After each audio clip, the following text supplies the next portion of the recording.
captain sa Digos City sa Davao del Sur, binaril habang siya'y naka-Facebook Live. Ano ang motibo sa pamamaril? Sa mga Chihuahua, sa City Hall.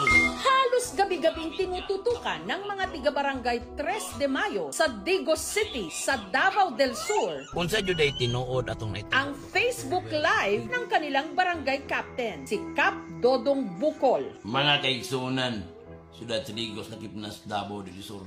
Ang kanyang mga mensahe, pati na panawagan sa mga nangangailangan ng tulong, dito na niya inaanunsyo. Pero ang nasa 1,000 niyang viewers nitong Martes ng gabi, nagulantang sa kanilang nasaksihan.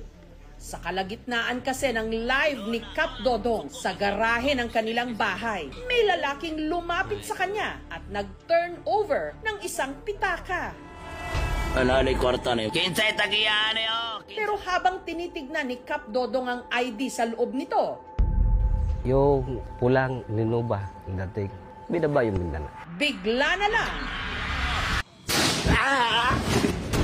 malingaw-ngaw ang mga putok ng baril.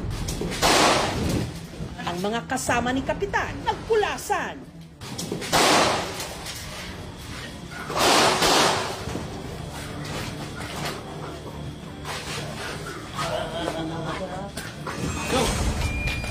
Tabak! Tabak! Ang PNP Region 11 agad na bumuo ng Special Investigation Task Group para mahanap daw ang nasa likod ng krimen.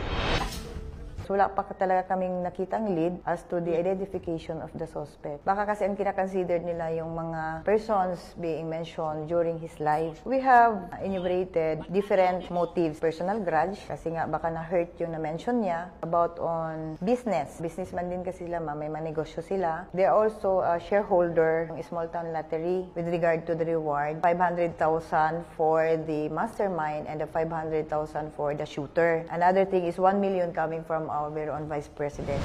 Nakipag-ugnayan din ang aming team sa ilan sa mga nakaalitan di mano ni Cap Dodong. Dodong Bukol manawag dahil kagabi ang dako. Sakitan man dahil ka, di pa na maudong. Dapat kayo pabuton sa kwadong.